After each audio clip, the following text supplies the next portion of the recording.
Welcome, everybody. We're just letting some people in. I want to do a quick sound check just to make sure that you can hear me. If you can give me a thumbs up or a wave, that would be great. Thank you, Chase.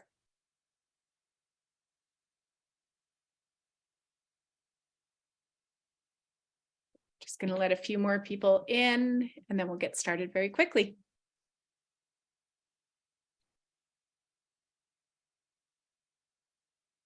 Okay. Here we go. Hello, everybody. I think we'll just get started and let people in as we go along. Welcome to Sarah Kuindersma's Secrets of Running webinar. We are very excited to share some amazing content with you this evening. First, I will start by introducing myself. My name is Renee Westmacott. I am a former runner who recently recovered from a very rogue knee injury, not from running, and I'm super keen to learn all that I can from Sarah and the team at AST. But more importantly, I am your co-host for the night, standing by for any questions that might come up. Regarding these questions, there's going to be two options. You can type them into the chat box and I will ask them when appropriate, or you can just stay on the line at the end and then we'll kind of take them as they come. Just unmute yourself one at a time. We can go from there. For those of you who are unaware of Sarah Kuindersma's accomplishments, let me share a little bit about Sarah Kuindersma. Sarah's journey towards assisting others heal and maintain their optimal health in their athletic pursuits comes from a personal journey. Sarah has played a variety of sports from hockey, baseball to lacrosse, and more recently she's fell in love with rock climbing, hiking, trail running, and mountain biking, which naturally has led her to compete in a variety of different races throughout the years. Having recovered from life-changing injuries herself, Sarah knows all too well the physical and mental challenges that come with high-level activities. Sarah works at Active Sports Therapy Willow Park alongside the chiro, physio, and massage team as a muscle activation technique specialist. She has a great understanding of the biomechanics of the human body as an MAT practitioner. As mentioned, Sarah works out of AST Willow Park. You can find her there, and in her off time, you can likely find her on the many trails throughout the Canadian Rockies. Please let me introduce to you Sarah Kuindersma, Active Sports Therapy's MAT specialist. Welcome, Sarah. Great. Thank you so much for that introduction. And thank you everyone for joining me tonight on the talk about running. Hopefully you guys have lots of questions about staying injury-free while you're running. So the first question that I am posing to everyone is, what do you think the secret to running injury-free is? I have some suggestions on the board there. Do you think that it's because they have perfect running form that saves them from being injured? Or maybe they just have that perfect ideal runner's body? Do you think it's because they're running more often or they're running less often? Or what about a forefoot running strike versus a heel strike? Feel free to put into the chat what your thoughts are on how you think that people remain injury-free while they're running. I'll give you a couple seconds here while you guys put in your input.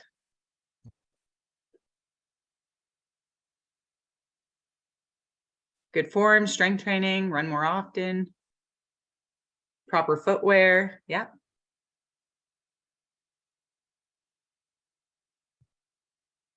So earlier this year in November, a lot of the things in this talk is actually from the running clinic. So they did a lot of reverse research. What I mean by that is instead of looking at the issue, they went backwards. So if we took a group of heel strikers and we followed them, were they getting injured, or was it like we were looking at people injured and then trying to figure out what was wrong with them? And so the number one thing to keeping people injury-free while running is actually progressive overload.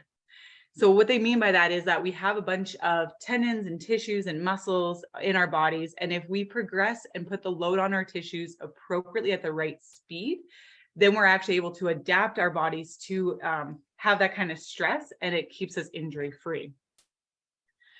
The problem where we run into these injuries is that you have some kind of pain, we then stop moving, but then we decondition our tissue to that. And then we try to jump right back into where we were to start with. So for example, you're a 10K runner, you've been doing that your entire time. you receive an injury, you take 2 weeks off to heal, you're feeling really good. Normally you jump back into exactly where you were before the injury, and it's too much stress for that tissue after you've taken that time off in order to heal. And that's where we're seeing this like cycle of constantly re-injuring ourselves or having different injuries because we haven't progressed at the right level. All right. So the next thing that we're going to talk about here is how are we able to figure that out with ourselves? So we are, as humans, we're very, very good at adapting to different stressors as long as we've given it the right amount of stress for it to adapt to. And so we're going to go and watch this little show that shows basically what this red line and green line is. So the red line is the maximum amount of stress that we can place on our system before we start breaking down.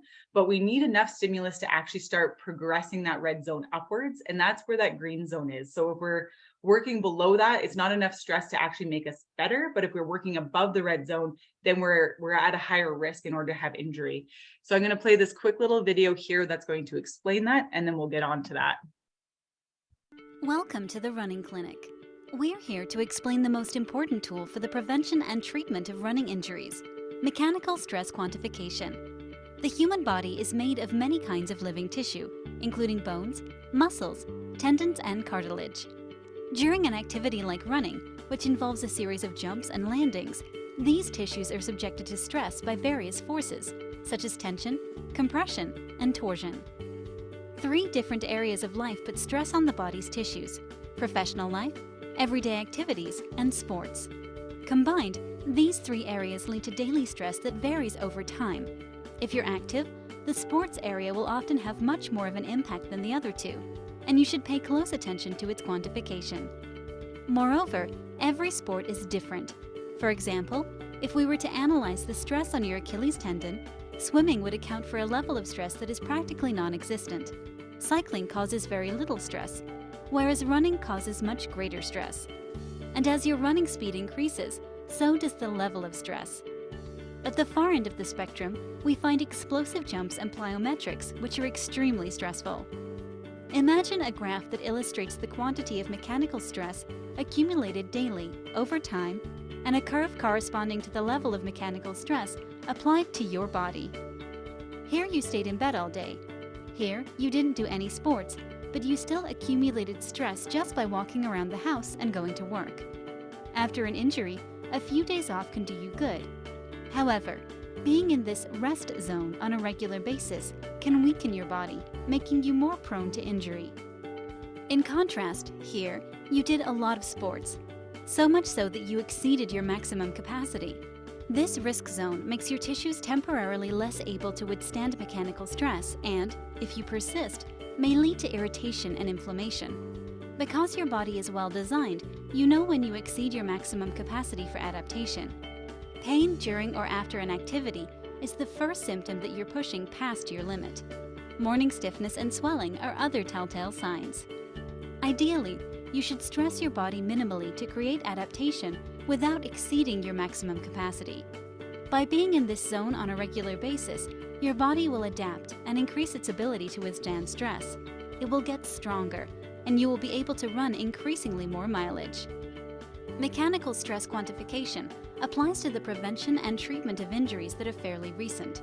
However, when monitoring chronic conditions, pain is often permitted, even desirable. Talk to your health professional.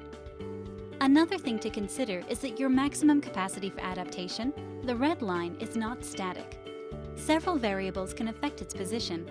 Fatigue, psychological stress, and anxiety are examples of factors that will lower your tolerance, not only making you more vulnerable to injury, but also less able to heal.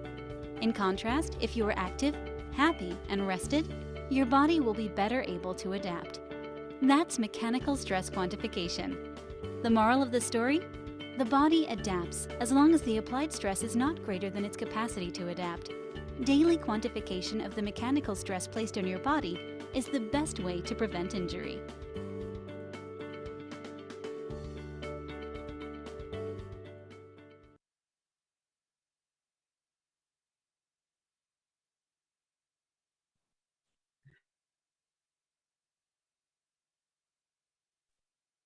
Oh, perfect. Everyone can hear me? Awesome. Okay. So yeah, that is the basic secret of making sure that you stay injury free when you're doing any kind of sports, but especially with running, is just taking into account what kind of daily stressors are you currently experiencing.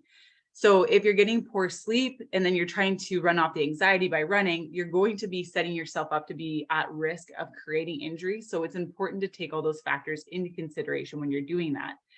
What is really neat though, is that if we work right below that red zone, we can actually start pushing that tolerance up. We just have to do it at a slower rate so that our body can catch up to basically how much we would like to push it with either intensity or volume of our training.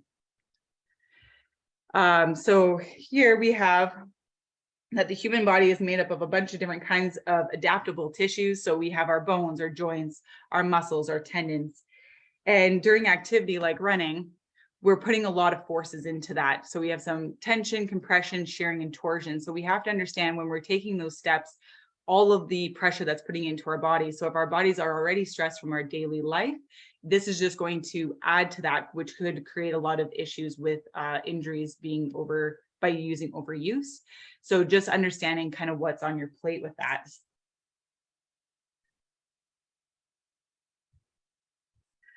So with this mechanical stress, you have to understand what is your current stress level through work and professional life, but then also what is the stress level of the activity. So you can still work on basically your aerobic capacity by doing things that are easier on the body, such as swimming and pool running, but you're adding risk by getting into the more extreme stuff like plyometrics or doing things as running. As we can see, there's two different running variables there. There's one that's a little bit lower down and then working at speed intervals. So doing a slower run would have less stress on the system than doing something like speed intervals would. Showing up on the first page of Google?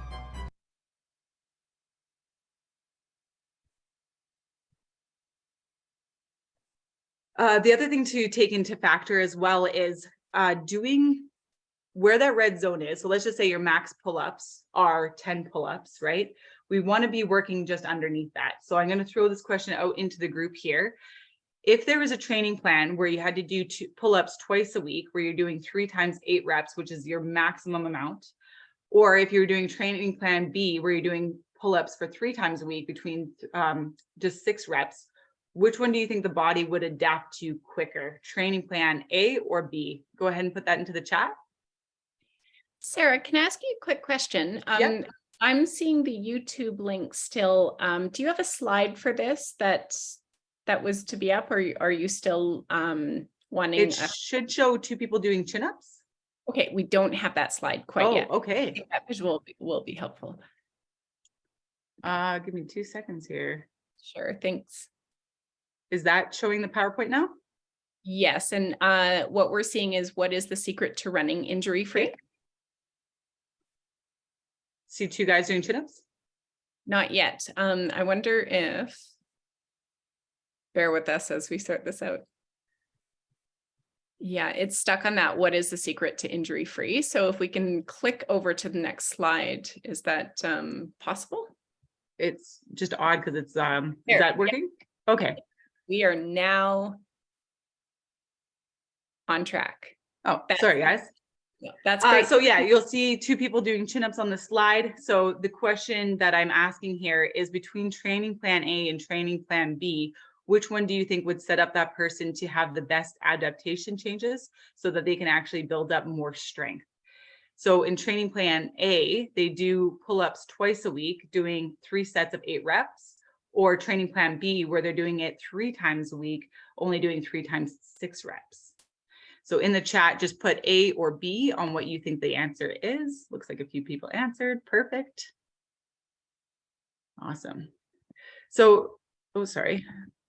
So the answer for this is going to be training plan B. And the reason for that is that you'll actually accumulate more chin-ups throughout the week at a slower rate.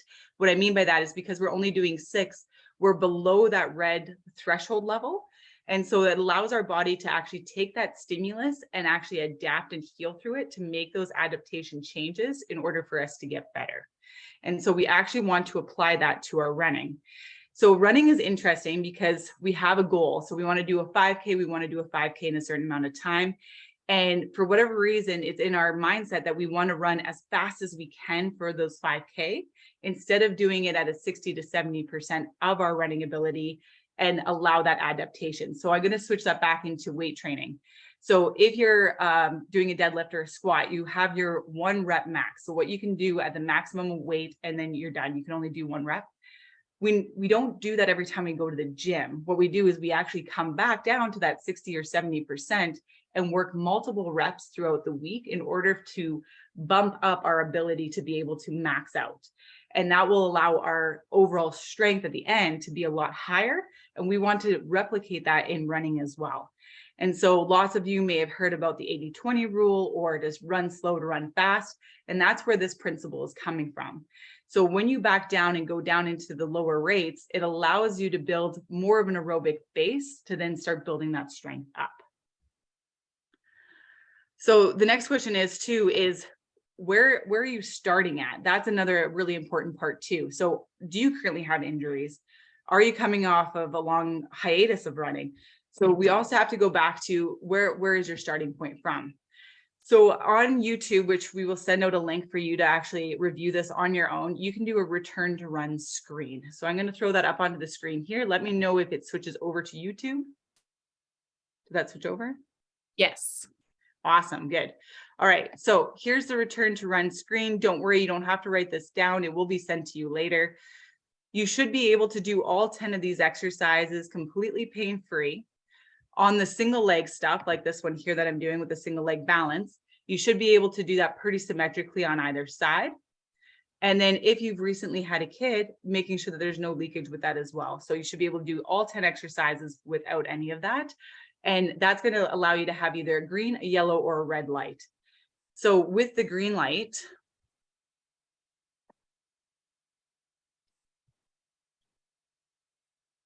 so red light is that there's pain or leakage when you're doing any of those exercises. That means that you need to stop running right now, or don't start a running program until you fixed all of those. Yellow light means that you're able to do all of them, but there was some asymmetries between the two. There was definitely some weakness in one of them, but there was no pain. That will allow you to run, but proceed with caution. And green light means that there was minimal to no asymmetries. You're good to go. You can start your running program. And so what I've done here is I've set up 2 different running programs, and you can see the yellow light and the green light. Obviously there's none for red because you need to see a professional in order to get to that level that you can actually stress your system out efficiently. With the yellow program, it allows you to slowly add in a run walk program appropriately to allow the tissue to actually adapt to that. So Sarah, yeah, we are still seeing the YouTube now. So I think if you switch. okay. I don't know why that's doing that. Okay. And sorry to interrupt. What's on the screen now? A blank YouTube. Really? Yeah. I think if you go back to that slideshow file, is it the blue one? What about now? It's just odd because what I'm seeing is the run program. Okay. Maybe there's Is that coming up? Still nothing? Any tech experts in the group? Still nothing. It's a blank YouTube. There we go. Return to run screen. We are seeing that one. Now we're seeing the red, yellow, green. Okay. So this is the program here. So I'll just walk through it really quickly so that if you do download it and you follow it, you'll know how to use this program. So the W is to walk. So you do want to start with a 5-minute walk. And then what you're doing is 3 times 1 minute run, 1 minute walk with a 5-minute walk to cool down afterwards. In the bottom right-hand corner, you will see some little guidelines there. So because this is a template, you have to listen to your body on how you're feeling. If you're not feeling good, you can go back a workout. You can also repeat the same workout or skip a workout. What is important is that consistency and starting really slow just to make sure that the body can handle the stresses that you're placing on it. You can also replace any one of those workouts for a cross training. So you can throw in rowing, you can throw in biking, swimming. Our bodies will still adapt to that, but then it takes the stress off our bodies, which is super important. If you got a green light, we do have another running here that's just a little bit more strenuous, a little bit more demanding, as long as you can handle it, especially if you're already running now, starting with a 15-minute full run. And we're going to talk about the different colors throughout the talk. So the next part that's really important is that your rhythm is what's key. So you'll see there's a picture there. There's the stance phase and the swing phase. So with the stance phase, it's anytime when our foot is touching the ground. The swing phase is when the leg is coming through in order for you to make the next step. Can you guys guess where most of the injuries happen? Is it through swing phase or stance phase? And you can throw that into the group chat. While you're answering that, there was a question about what sort of action can we take if we can't do the activities symmetrically. So it is good if you have certain ones that you know that you're asymmetrical on, to go and either see a physio or someone like myself who does muscle activation to help out with that. I also have in the follow-up email that you'll get after this talk, I actually have a 6-week running program that you can do where it's just strength exercises in order to correct that imbalance from one side to the other. All right, we got some really smart cookies in the group chat. So the answer is the stance phase. So it is 60% of injuries, running injuries, will be done through the stance phase. And that's because that is the contact time that the foot is hitting the ground. So we do have a video here that I'm going to pop up onto the screen, and it shows and explains why that is. And I'm going to make sure that this is mute because I want to talk over it.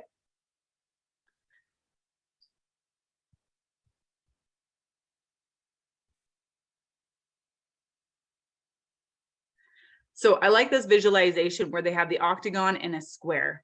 So as they're flipping it over, you can just see as that square is coming over and hitting the ground, how impactful that will be. And that's what happens when we're running and we're taking longer strides with shorter cadence, so shorter step per minute. I'm just going to go back and replay that. Whereas the octagon is allowing us to take fewer steps, but it's not putting as much stress onto our system. And that's what we want for that. So how that goes in for running, and I'm going to show you these two guys running here, the cartoon versions. So you can see the guy in the red actually has a lower cadence. So he's doing less steps and he has to reach forward further, whereas the guy in the green is doing a little bit of the higher cadence. And I actually have an example here where we see it in a person. All right, so same person here running on the treadmill. And there's a few things that I want you to note. When she's barefoot, she has a faster cadence than what she has with her shoes on. With her shoes on, if you watch where her head is in line with, like, you can see how there's like a line in the background there. You'll see that with her shoes, she's actually bouncing a lot up, like more up and down. She has more vertical displacement than when she has her shoes off. What's important about that is every time you have that vertical displacement, you're now coming down onto the ground and hitting the ground with more force. When that happens, that puts way more force into all of our joints and into our tendons, which can create a lot of injuries. So we want that faster turnover with a lot, I like to say quieter feet.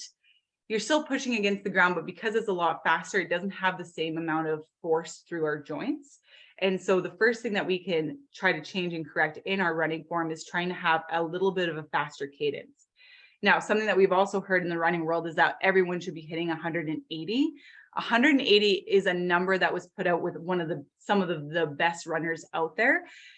We don't necessarily need to hit 180. We need to hit a faster cadence so that we're not overstriding and that we're not bouncing. And I find the best way to find that out is if you have a space where you can run barefoot, you normally find what that normal cadence is. And then what you can do is on your phone or on your app, I know my health thing on my iPhone can actually say what my cadence is. And so then you find what your natural rhythm is. For most people, it's going to be between 160 and 180. The taller or longer leg limbed you are, you will have a shorter number. So that's just important to take into consideration. If you are a tall person, please don't try to hit 180. And then if you're sprinting, you're going to have much higher numbers, probably up into the 200s. So that will vary depending on the speed that you're going at. Okay, so I'm going to pause this person. Okay, I'm just going to double check that you can see the PowerPoint again. Yes. Okay, awesome.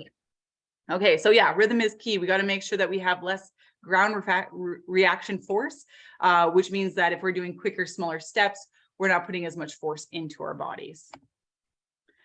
So what is classified as bad running form, right? So we hear this all the time. You're pronator, you're supinator, you have poor posture, you have good posture. What does that mean?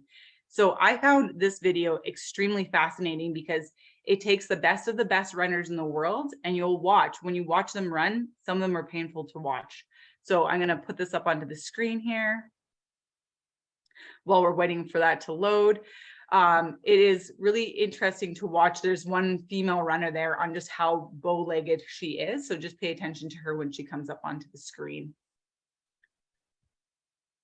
Watch elite runners doing what they do best. The majority of the time, they make running look simply effortless. It would be easy to assume that to be a world-class runner, you need to have perfect running technique. So I want to come at this from a slightly different angle today and show you that while there are, of course, plenty of elite runners who run beautifully, there are also some whose running styles are somewhat, let's say, unique. Let's start with the Ethiopian Shura Katata, who won the London Marathon in 2020 after an epic sprint finish with a finish time of 2 hours, 5 minutes, 41 seconds. Yeah, he's no slouch. But take a look at how pronounced his heel strike is as each foot strikes the ground. Comparatively, most of the other runners around him are landing with a light midfoot strike, but Katata's heels are striking the ground heavily in front of him, overstriding as he does so. It just goes to show, if you overstride, chances are you're going to land with a heavy heel strike. I've heard it said that because Katata's competitive running career has been focused on the marathon distance, he doesn't have the background in training for 5,000 and 10,000 meters on the track that many of the marathon greats did in their earlier careers before focusing on longer distances. As such, he's potentially missed out on a lot of the time focused on drills and improving running form. He's a great example though of a runner who doesn't fit in the mold of what we think about these days in terms of proper running form, but clearly gets the job done and can compete with the very best distance runners out there. Another great example of exactly that is the 2012 Olympic silver medalist Priska Jeptu. She's a fantastic example of a runner who defies all the textbook expectations of how elite athletes should move. You can clearly see her knees driving inwards towards the midline as she weight bears, with the feet flicking out to the side as her legs swing through underneath her. Her upper body is a whirlwind of torso rotation and hands driving across the midline with each arm swing. The physical therapy nerd in me wants to say that she's the most iconic example of an elite athlete running with insane marathon times and horrible technique. But you know what? Again, she gets the job done. Not only can she run fast marathons with that unique running style, but she must have been able to consistently rack up some huge mileage in training without breaking down with injury. So who am I to argue? The reality is, as I've said in many videos before, like the one about Bridget Koskai's running form, the arm action that you see is actually creating balance and starting to accommodate for the action of her lower body. It works for her, and honestly, that's my point. The widely accepted principles of proper running form are exactly that, principles. The key for any runner, whether you're a pro or just starting out as a runner, is to find the perfect running form to suit your body. As these elite runners perfectly demonstrate, there's no one-size-fits-all perfect running technique. Getting more up to date now, let's take the Norwegian phenomenon that is Jakob Ingebrigtsen and look at his running technique. If you keep an eye on the waistband of his running shorts here, you can see what many physios might pick up as a slight hip drop to the right-hand side during his left-sided stance. And you know what? If I saw that in a runner who I was assessing with ITB syndrome or lower back pain or even shin splints, I'd definitely make note of it and give some corrective exercises like hip hitches. But assuming Jakob is happy training, injury-free, who am I to tell the Olympic gold medalist that his running form needs work? The recurring theme in this video seems to be, well, if it works for him or works for her, and as they say, if it ain't broke, don't fix it. Check out the video on screen right now to discover the technique. So I liked what he said there. If it isn't broke, don't fix it. So we went through a phase, especially with physiotherapy and even in my line of work, where we thought that there was this ideal running form. And if we didn't have that, then we were going to be set up for failure and set up to actually be injured. But what we're realizing is that progressive overload. So if you start running in a certain way, you've slowly adapted that way, they seem to be fine. And then when we decide to fix it, because we think that we're trying to prevent a future injury, that's actually when it went backwards, and it would ruin the runner. They would have way more injuries with that. So yeah, if it is working and you are slowly adapting it, it is okay. So the question is, when is it appropriate to change a running form or technique? So go ahead, get into the chat and let me know what you think. When would it be appropriate to change running form or technique?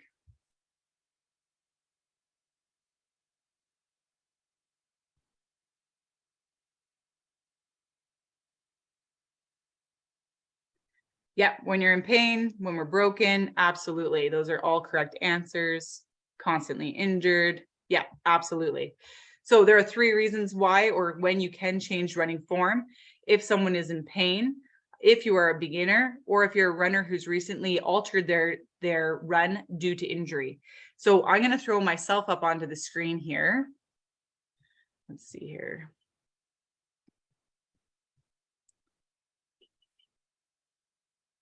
Sorry, I can't.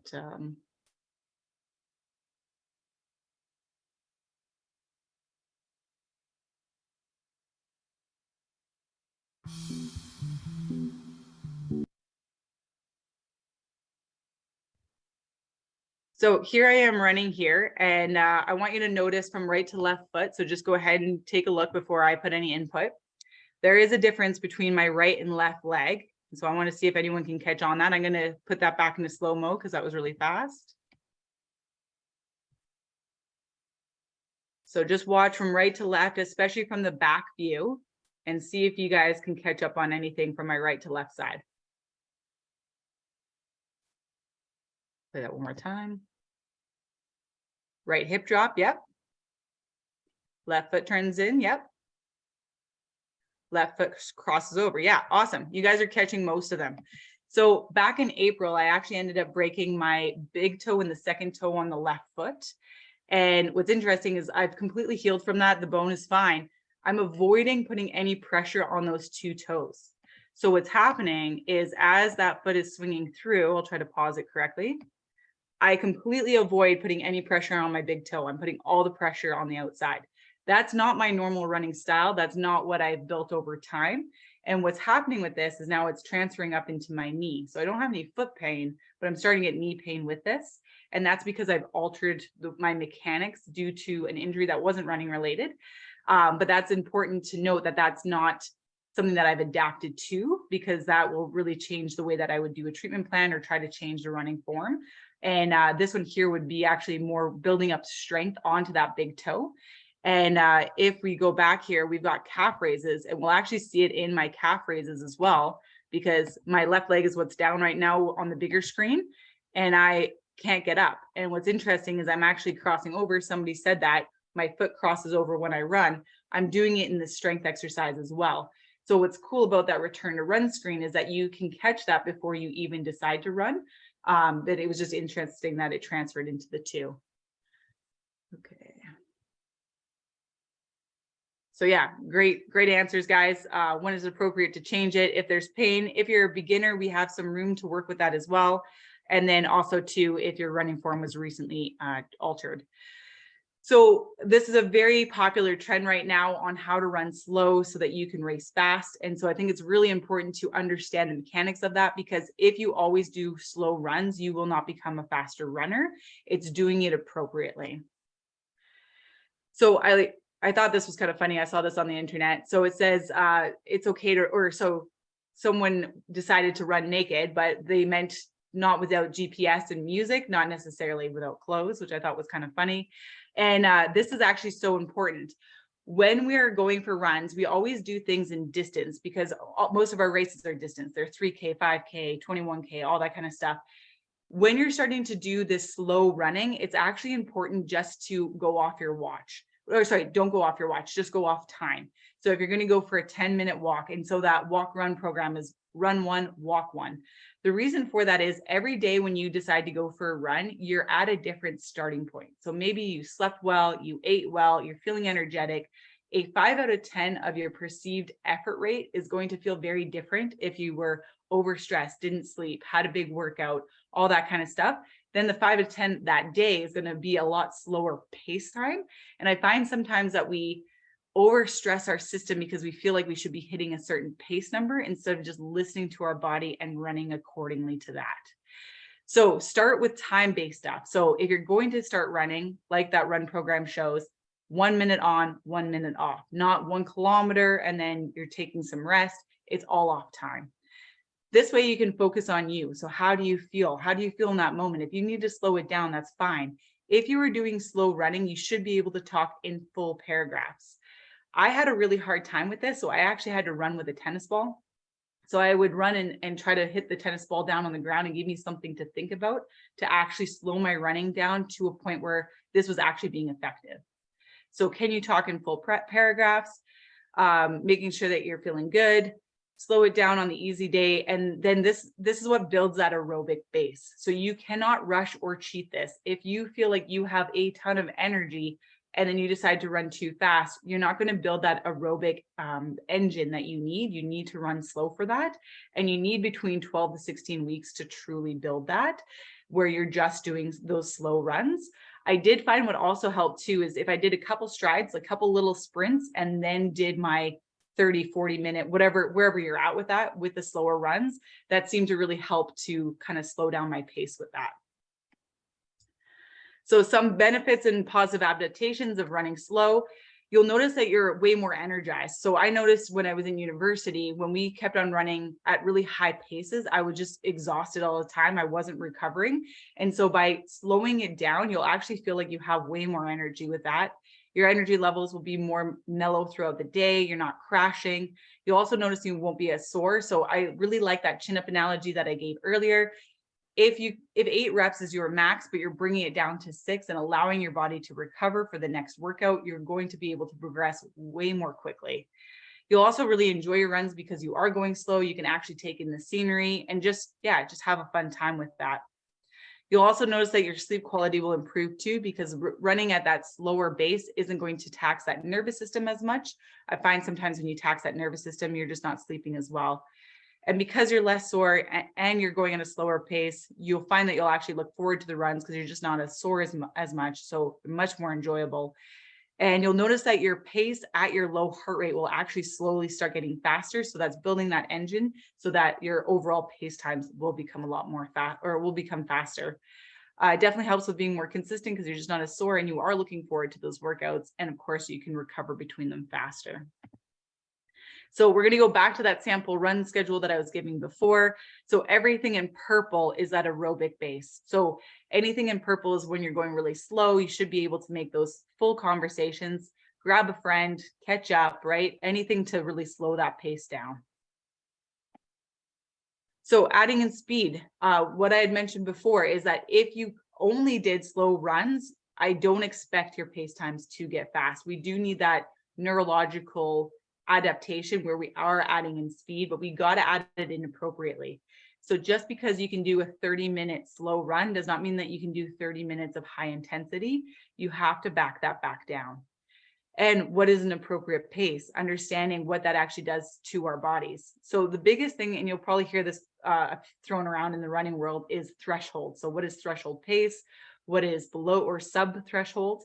So we have something called lactate in our system, and it builds up when we hit a certain pace time. And we have to understand at what level does our body flush that out. So I'm sure you've gone for a run, or even if you've sprinted for a bus or something like that, eventually you hit a point where you need to stop. Your body just shuts you down. And that is kind of that end point of when the body can actually flush out that lactate. So you need to figure out where that system is. In that email that you'll receive afterwards has this link here that has a calendar or a calculator that explains what those pace times should be so that you can appropriately stress that out. What you want to do is you want to go out for, I like 3K. I find anything shorter than that, you can sprint too much and you won't get accurate information. But if you go for a really hard effort for a 3 or 5K and throw that in, it will actually say what your pace zones are. Actually, maybe I'll just pull that up because why not? So here we'll put in 3K.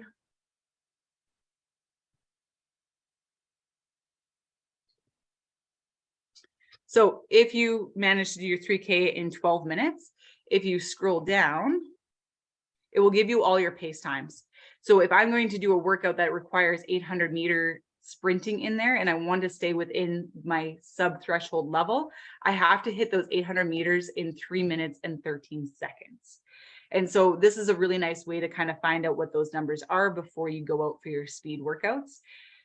With those speed workouts, you don't want to go into that anaerobic quite yet, especially when we're doing tempo pace. We'll get into the anaerobic stuff afterwards, but this is what's going to push that red line that we saw earlier up higher by working just underneath that threshold level. But this is how you can find where that red level is.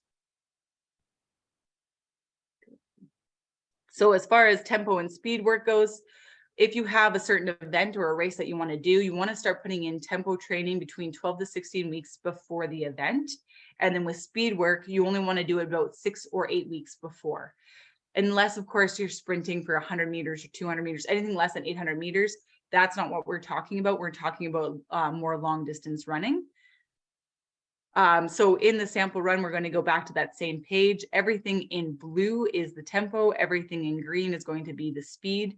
So the tempo runs there, we'll send you out some links on basically how you do those tempo runs, but they're shorter times. So you're only running for about 3 minutes or 5 minutes at that higher intensity, and then you're relaxing and then going back into that, doing repeats with that.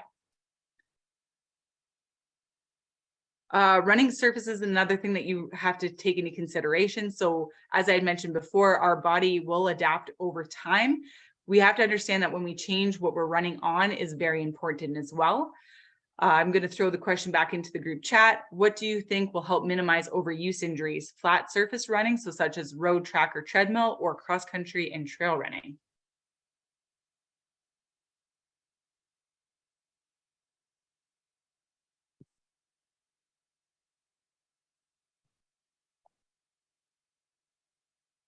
Okay, I see a few answers there. So again, it's progressive overload. So if you're going to help minimize overuse injuries, it definitely depends on what you've adapted yourself to.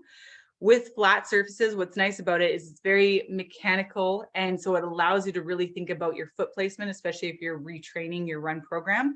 Flat's going to be good, but cross country and trail running is actually going to be nicer on our bodies because it's not as pounding. Sometimes on a hard track or on the road, it's just a lot more stress on our bodies when we're hitting it. But if you're not used to trail running, that could pose some issues too, just with the roots and the rocks and learning how to run on gravel. So running surface is very important, but it's also depending on what you've adapted your body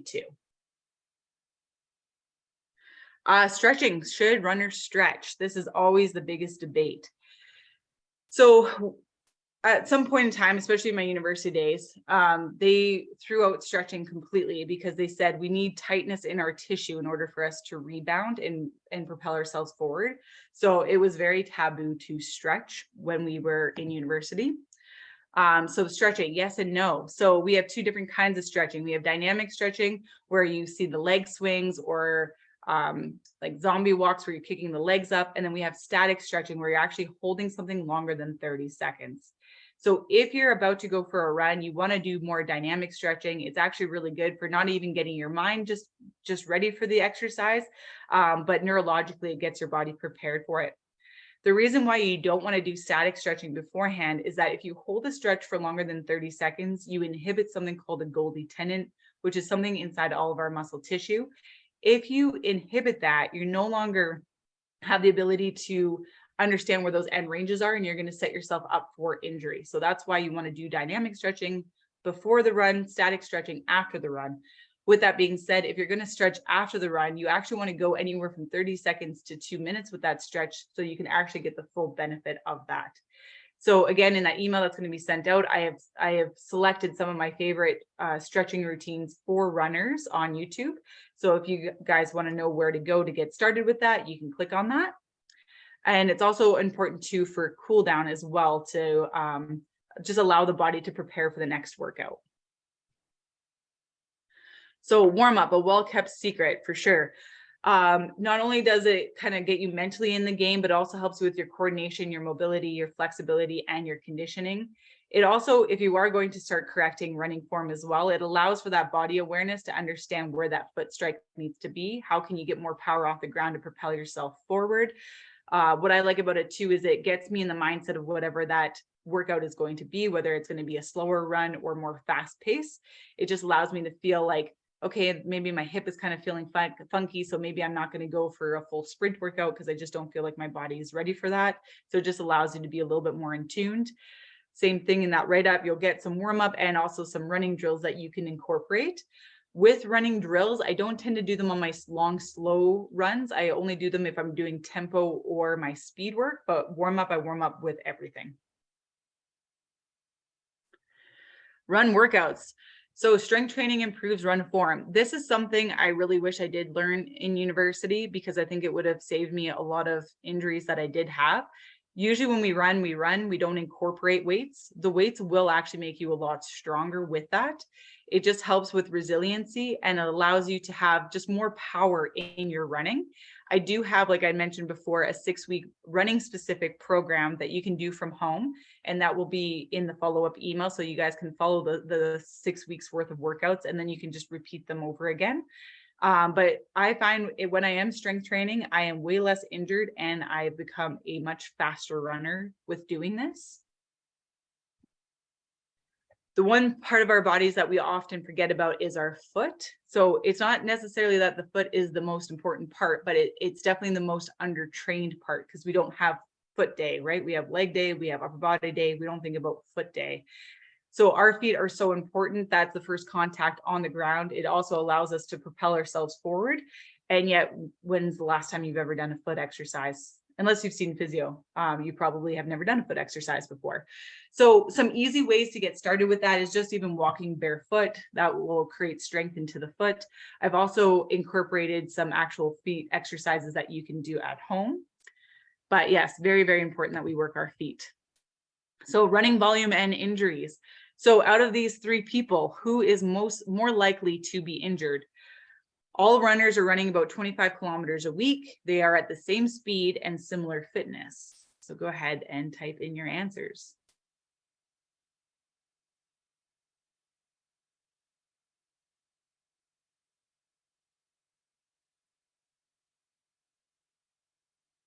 Okay, everyone knows the answer. It is Bob. Poor Bob. Yes, so just like the chin up analogy, right? He's only doing it 2 times a week. And so that is going to set him up for more chance of injury with that, for sure. It is better to space that out to allow the body to properly adapt with that. Now, between Marianne and Joe, I'd like to put that one up there as well, because it is important to listen to your body. Myself, I can't run back-to-back days. If I run on Tuesday and I run on Wednesday, my body will be injured with that. So I wouldn't be able to follow Joe's schedule. But Marianne's schedule would actually work better for me. So it's okay to take those principles and see what does work for you and what doesn't work for you in order to help that out. Also, too, if you're building your aerobic capacity and you find that the pounding on your body with all the running isn't helping with it, that you can always replace one of those workouts with something else that's aerobic, like rowing or biking or swimming, and it will have the same effect. So yeah, running often and always moving. It is preferable to run as often, 4 to 6 times a week, but for shorter amounts of time. When injured, complete rest is rarely the best treatment. So we are realizing that when you are injured, making you completely stop will decondition the tissue and then set you up into that injury cycle that we saw earlier today. And so that's what we want to avoid. But cross training seems to really help with that and help you get back over that injury a lot faster. Of course, if you are seeing a professional, like, make sure that you're listening to them because they understand what's going on in your world with that. But we are moving away from complete rest now. Another thing to incorporate is obviously what we're eating, but also just our mind stress. So with that mechanical stress that we were talking about in that video, we have to understand what other principles throughout our day are creating that kind of stress. So poor nutrition, poor hydration, poor sleep, all that is actually going to really affect how we're healing from every workout and how we're able to progress forward. So training plan. So first you need to build your engine. So we talked about that with the aerobic base, the run slow to run fast. That's where this principle is. You should be able to speak in full sentences. So this is perfect for going into a group and just chatting and catching up. The whole get naked principle. So make sure that when you're going for a run, it's not off of time, it's not off of distance, it's off of time. For that, you're looking between 3 to 6 times a week. And again, you're going for shorter runs, just really slow to build up that aerobic base and allow the tissue to actually adapt over time. Methadone method is the 180 minus your age for the heart rate. Again, that that works for some people. It doesn't work for all people. I always like just making sure that you can speak in full sentences for that. Some people will have a higher heart rate. I know I do when I'm running. But that's kind of a ballpark number. If you take 180 minus your age, that's kind of the heart rate that you should be hitting. You want to focus on that higher cadence. Again, not every person's going to fit into a box. Not every person's going to be 170 or 180, but just making sure that you're finding that correct rhythm for yourself. Time to take care of any niggles or muscle imbalances. Absolutely. So when you're going through, you're building your aerobic base, before you start adding in speed or higher intensity stuff, if you're noticing that there's something going on or you didn't pass the return to run screen, that's the time that you want to take care of that. And then making sure that you're incorporating the strength workout as well. You can absolutely get assessed. I do gait analysis. There's lots of people in Calgary who do gait analysis. So if you ever want that, you can always get someone to look at your run to see where those weaknesses are. And then the MSQ is understanding the mechanical stress quantification. And that was that video of what other kind of stresses do we have in our system that could be leading to that. So the next one is tempo planning. So that's all the stuff in blue. So you want to do tempo stuff 12 to 16 weeks before any kind of running event that you're doing. That's going to allow you to find what those pace times are for your actual race. So tempo runs build efficiency. So it just allows you to be a better, faster runner. It's also what pushes up that red line so that you can basically have more room to run and put more stress on your system. You shouldn't be able to maintain a full conversation. It's more kind of yes, no answers. But you're still maintaining really good running form. So you're not running so fast that that's just being thrown out the window. Tempo teaches you pacing and builds your body's ability to run faster for longer periods of time. So the biggest thing with tempo, especially if you're going to go into the race, is that you need to know how to pace yourself through that entire event. And so tempo workouts allow you to do that. When you decide to put this into your program, you are replacing one of the aerobic runs. So if you're deciding to run 4 days a week, now you're doing 3 slow runs and you're doing 1 with tempo. You want to continue the strength training. And if anything pops up under the new stress, make sure to get it addressed. So the same thing, if all of a sudden you add in the speed work and you're starting to feel tightness or something that doesn't feel right, that's the time to address it. In that email that will be sent out afterwards, it will explain how to do the tempo run. This is a great little YouTube thing that explains how to make those workouts for you and understanding how to find those pace times for yourself. So speed, that is in green and in yellow. We'll explain the yellow in a second here. So speed, you want it 8 to 6 weeks out. So if you always run slow, you will run slow. We do need to throw in the speed workout in order for the brain to actually get the muscle connection to get that quick turnover with your feet. With the speed thing here, this is actually just slightly above that red zone, but enough that you can recover. So that's why you don't want to do too much. So you'll notice even marathon runners, when they do speed workout, it's maybe 10 to 15 minutes of running for that entire hour. So they're like running 200 meters, 400 meters, taking a full 3-minute break and then repeating it. But it's very small amount of overall running because the intensity is so high. So it's really important to know that. So you're not trying to do as many speed meters as you are for that race. You're just trying to throw in a little bit just so that the brain understands how to get that turnover. Very important to focus on really high cadence when you're in that, and then definitely back off if you're feeling any kind of pain. Once you add in the speed workout and you're getting closer and closer to the run date, it is okay to back off that strength program because you are just preparing for that race. And weekly runs should be 1 speed session, 1 tempo, and then between 1 to 2 aerobic runs as you're getting ready for that race. And same thing, there's going to be a link there so you can actually see how to structure that yourself.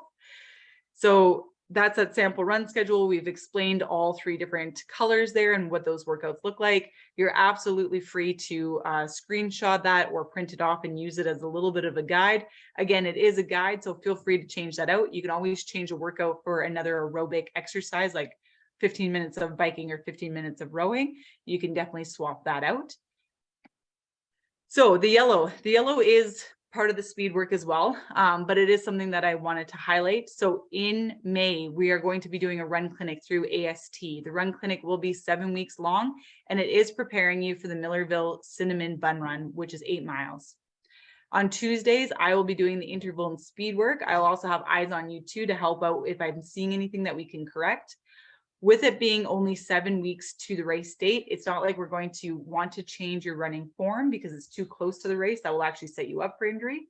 But what we can work on is definitely making sure that you have a little bit of a higher cadence, working on proper speed work, and then also coming with a game plan on how to make those things stronger for the next event that you want to do. On Thursdays, you're going to meet the lovely Olivia here really soon. Olivia is going to do all the tempo work, and then we're also going to bring just that joy of fun into the runs, because that's super important too. If you're having fun with it, you're going to be a lot more consistent. And then on Saturdays, there's going to be a group run that's going to be at a slower pace, either in your own group, or there's tons of groups around Calgary, which I do believe I have a link to if you want to find some local runners near you. We have also paired up with Strides Running Room. They are going to do a shoe demo day on the 13th, where you can actually try on shoes, go for a run, and see what's a fit for you. Lauren, who you'll meet in a minute here, she is an expert in shoe fitting, and so can help you to make sure that you have proper shoes. Someone had actually put that in the chat. Absolutely, if you have the wrong footwear, that can actually create a lot of issues. And then we've also paired up with Synapse. Synapse is a fitness studios that does one-on-one and small group training, and they're really good at building those strength workouts for people. And so we get a demo day with them as well. There's also a really sweet swag bag that's included. And then we also want to create a VIP experience. I don't know how many of you guys have done races before in the past. If it is your first time, sometimes it is intimidating when you show up to a race course and there's people everywhere and you're not really sure where to go. We'll have a big AST tent. We'll bring you over. We'll show you how to do the warm up. You'll be so prepared because we've already done the run course, and then you can just go and nail it and just have a lot of fun with the people that you've done the 7 weeks with. And then we have a bonus yoga session right afterwards that will allow you to recover from the race as well. So here, this program is for you if you're over the age of 18, if you've been able to run for an hour without walking or pain, and if it's your goal to run 8 miles, and that you've been running consistently for a minimum of 12 weeks prior to May 1st without pain. I do have the links of a few different running clubs in Calgary that you can join up with if you want to find some people to run with at your own level. And now we have Meet the Team. So this is for the Run Clinic. So every Tuesday after we've done our speed work, we actually have a guest speaker coming in talking about different things running related. So here is Olivia. She's the one that's going to be coaching on Thursdays. I'm a physical therapist that works at the Westman Village location of Active Sports Therapy. My role in this run clinic that Sarah's so kindly putting on is I'll be working with you on Thursdays, and this will be focusing on tempo training, switching up the pace, and really pushing your endurance. I've always loved to run. I got really into it this last summer, and I'm looking forward to teaching you all a lot, and then also I imagine learning a heck of a lot from all of you as well. So yeah, I'm really looking forward to meeting you all. So yeah, that's a lovely Olivia. She is a physical, or she's a PT at AST, and obviously a running enthusiast as well. And then next we have Rachel.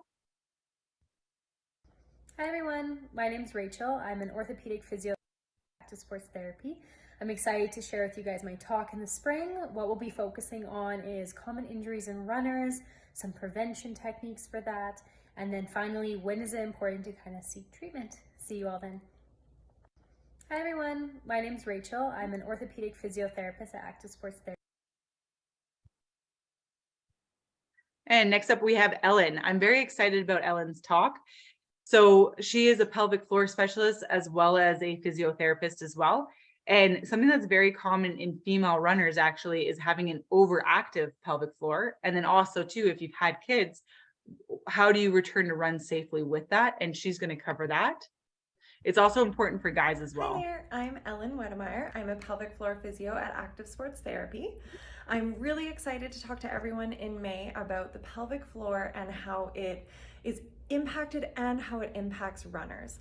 So what we'll be going over is some kind of signs and symptoms of pelvic floor dysfunction and how they can affect you, including back pain, hip pain, leakage or incontinence. And on that note, we'll also be discussing for women, any postpartum women or women in pregnancy, and how running can affect them and what they can do to make sure that they are not impacting their pelvic floor negatively. On that note, if there is anyone who is going to be postpartum and joining the group, we're not supposed to run for 12 weeks postpartum.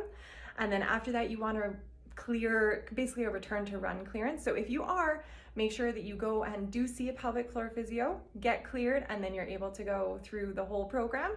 If not, if you have any incontinence or pain or dysfunction down in the pelvic floor region, you might want to get that sorted out before the running clinic. If not, I will see you all in May to give you all of the information about the pelvic floor. See you then.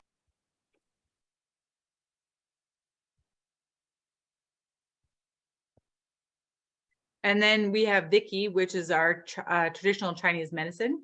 And I've actually been personally working with Vicky, especially for adrenal burnout and cortisone stuff. And she's fantastic, especially if you feel like you're burnt out and you don't have the energy that you should be having. She's fantastic. Hi everyone, it's Dr. Vicky at AST. I'm going to be helping out Sarah with the running program this year, sort of in a support role. I'll be doing some talks on herbs, nutrition, how traditional Chinese medicine acupuncture can work for pre and post race to help the body recover. Looking forward to meeting everyone. Take care.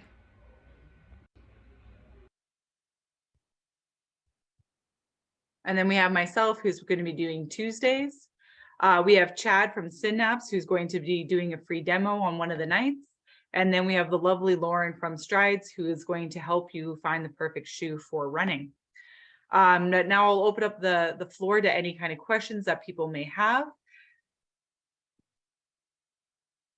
While we wait for people coming in, I just want to clarify the offering that we're having. So Sarah had mentioned a 7-week running program with all of the practitioners that she's gathered to provide excellent value for people who are interested in joining a running program. Something we're leaning on is all the practitioners have so much intellectual knowledge at Active Sports Therapy, and kind of bringing them together along with Synapse and Strides and creating a unique experience for anyone who is interested in joining the 7-week program. Registration does not start until I think it's March 3rd. Is that correct, Sarah? Yeah. So don't be calling the office quite yet. You will receive an email via newsletter. There might be, well, we'll leave it at that.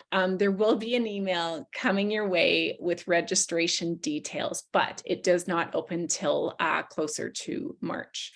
Let me see if there's any questions. Is there anybody who has questions for Sarah about any running mechanics, or maybe some more questions about the 7-week program? Feel free just to pop on, raise your hand, whatever it may be. Just checking in the inbox.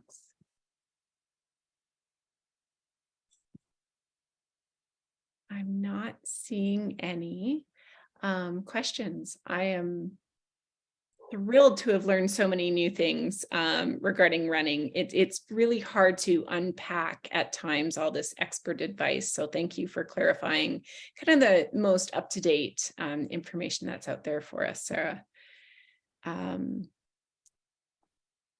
Let me see. Yeah, I don't think we have any other questions. Do you have anything else to add yourself, Sarah? My biggest thing is, like, if it's a huge passion for you and injuries is what's stopping it, that's kind of where I was at. So I stopped running when I was about 23 and then found new hobbies, and it was fine. And then 2020 hit and all of us were locked indoors, and running was the only thing that we had available to us. And when I started running, I was noticing that I was having some pain, and I was like, I could kind of leave it, or maybe it's going to show up later in my life. So let's try to fix it now. And I'm so happy I fixed it, because I just regained my passion for it. And even at an older age compared to being in university, I'm running way faster with way less injuries. And it's a lot of fun to kind of see that progression and just have that freedom that I'm not stuck by that kind of pain. Yes, that is amazing. And because of your journey, we're definitely moving into something exciting for anyone who wants to join the running club or just be involved and get in. Oh, sorry, I got people coming in. I do believe we've bumped off actually some of the guests. So there is a question here. It says, thank you for the information. Started loving running this summer. Do you have any tips for winter running? Can you specify that? Like just how to run in winter, or like having cleats, or what specifically would you like for tips for winter running? Clothing? Proper gear. Okay, so proper gear. My favorite spikes are called the iceberg spikes. You buy them in a little package and you screw them into any kind of shoe. So that way you can find a comfortable shoe. They are starting to get better with the shoes that have the built-in cleats, but I find that because the sole has to be so rigid for the spike to be in there, I do find that sometimes kind of hinders the way that the foot can actually function throughout your run. So I would prefer you to find the shoe that you enjoy running with and then throwing in the spikes secondly. For other proper gear as well, just making sure that you have the right amount of clothes. So something that you feel that you can sweat through, but still keep you warm. I always find that keeping your head warm is also a good idea. Yeah, hopefully that answers your question. I have one more thing. Yeah. One more thing to add to that. It's always worth it. Just getting out there, you know. Oh, absolutely. Yeah. And surprisingly, even though it is that cold, when your core temperature starts warming up, like it's not as cold as you think it is from the get-go, from when you first start. Yeah. I should also mention too that when you start running in the cold, that your muscles might be a little bit cold too. So just be aware of that, just to do a longer warm up before you start increasing your stride with that. Okay. There is a question about keeping your core tight. Can you see that one, Sarah? No, read that one to me, please. Okay, I'll read that one. Keeping your core tight while running. What does that mean? And how does a tight core versus not a tight core affect running dynamics? That is a good question. So I find if you have a strong core, it's not that you have to necessarily brace yourself while you're running, but if there's something that's not solid up in your core, then it makes you kind of floppy, and it doesn't allow you to actually have all of the energy down into that like force to move you forward, if that makes sense. So that you want to work more into the gym versus like thinking, oh, I need to keep a tight core while I'm running.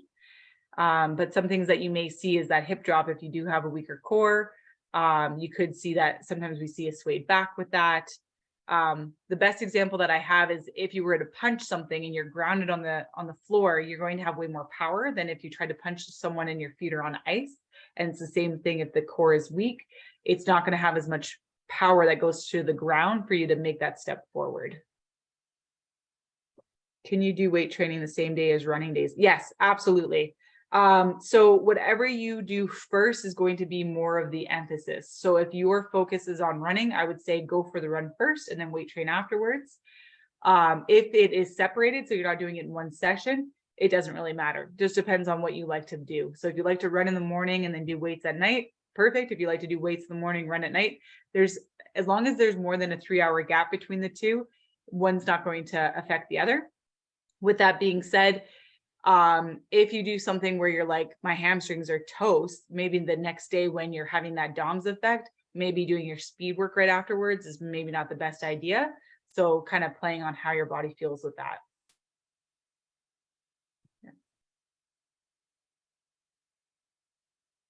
Yeah, great questions, guys. Yeah, great questions. If there are any more, feel free to type them in. I do want to mention that there's a email that you will see probably within 24 to 36 hours. It's a thank you email with all of the links that Sarah has mentioned when it comes to the charting your cadence. That's the way I understood it, right up to some of the ongoing links that she had in her slides. That will be in a PDF coming through thank you email in the next 36 hours. And yes, keep your eye out for the March newsletter. That's when we will be starting registration for the 7-week running program. The program that Sarah has put together with the team at Active Sports Therapy does not imply that you have to do the Millerville run. There is, we should clarify that there is the additional cost of registering for the run, but there is a discount that Millerville race organizers are providing for anyone that is registered with active sports therapy in that program. So if you just want to do 7 weeks with the AST team, that is fantastic. Even better is joining Sarah and the team running at the Millerville run, right, Sarah? It's going to be a lot of fun. Yes, it will. The intellectual knowledge it's such a unique experience. I'm really excited to observe it and be alongside with you. There is a question, there's a mailing list. Yes, there is a mailing list actually. If you go to the Active Sports Therapy website, on the main page, scroll to the bottom and you'll be able to sign up for the Active Sports Therapy newsletter. Then you will receive a newsletter once a month. Usually comes out on the first Friday of every month. I think Sarah's going through that right now. Put in your email. We don't spam. It's very intentional, just providing value to the community. And we're also open for feedback. I think you went to lecture. If you go to home. Yep. Yeah, if you go to home, it's actually at the bottom of the page. So just scroll right to the bottom and you'll see where you can sign up. Oh, right here. Okay. The email. Yeah. Sign up for news and info from Active Sports Therapy. There's 1 to 2 webinars every month that we're always hosting. And yes, we appreciate everyone's attention this evening. Sarah, your knowledge is amazing. Thank you for your time and sharing it with us. I'm looking forward to the package that you've sent, and I'm sure some other people in the group are as well. I think that's all for now. How do you feel, Sarah? Good? Yeah, happy running, guys. Yes, happy trails, everyone. Be safe and get outside. Yeah. Enjoy. We'll see you soon. Bye. Bye. Thank you.